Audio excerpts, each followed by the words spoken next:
السلام عليكم خوتي، ان شاء الله تكونوا بيان وعلى خير. اليوم جبناكم اشارة جديدة، اشارة الجرة مطلوبة بكثرة. يريدون تحليل اشارة الجرة. كاين جرة بدون اليد، وكاين جرة باليد، وكاين جرة بيد واحدة وهنا لا توجد، واليد اليمنى واليسرى لا توجد. كل جرة ولها دلالتها. هذه الجرة بدون يدين، لاحظت هنا عميقة وهنا ليست عميقة، هنا ليست عميقة وهنا عميقة. اتجاه هذه الجرة من أين؟ هدروني على الرئة برك، لا غالب راني فوق قاع في الجبل. كاين هذا الاتجاه ما نتبعوش الاتجاه هذاك تاع مرومة، هذه الجرة كتعمرها. الماء من راح يسيل من هنا، شوف كيفاش منحوت، يسيل من هنا. أيعقل أن الجرة إشارة ويدلك تثبيت هنا، يدلك الجرة أمام الإشارة؟ لا، من مستحيلات السبع ما يقدرش يدلك الجرة أمام الإشارة. ثم ما تقدرش تحفر تطول هنايا، ما تكونكش غبي. يلا معي نتجه، انظر، لازم تبحث تلقى إشارة نفس الإشارة الأم ثم تحفر. هذه كانت مغطاة بالصخور، شاهد معي، كانت مغطاة بهذه الصخرة. هذه الصخرة كانت هنا تم تحويلها. شاهد ماذا وجد؟ إشارة مستطيل على شكل الجرة اللي لقيناها الفوق هنا.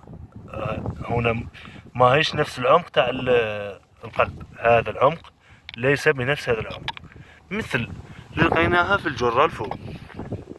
ها عمقها كبير الحجم، ورأسها ليس عميق، على شكل مستطيل. أرأيت؟ حفر، انتظر، جرم، بصمة، بصمة وجرم. هذه بصمة وهذا جرم. هنا مكان الحفر، هنا من هناك حتى هذه الدائرة مكان الحفر. قادر تلقاها هنا، قادر تلقاها هنا، قادر تلقاها هنا، لا أحدد، العلم لله. أرأيت؟ انظر هذا الجرم يحرس المكان هذا كله. إن شاء الله نكون فدناكم.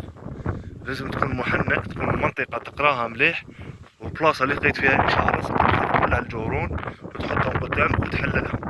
راك فاهم؟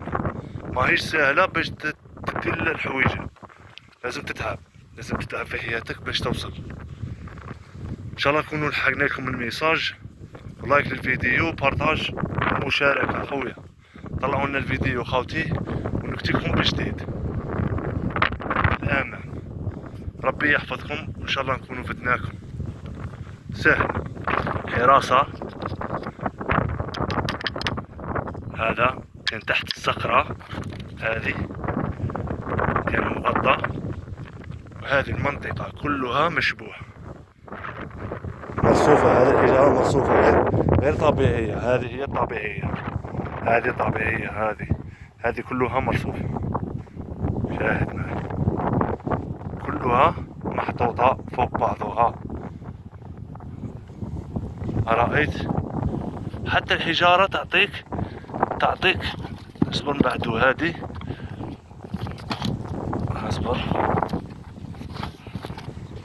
حتى الإشارة، حتى الرصف هذا يعطيك على شكل جراج. لاحظ معي، لاحظ على شكل جرة. رأيت؟ إن شاء الله نكونوا فتناكم، وشكرا لكم جميعا.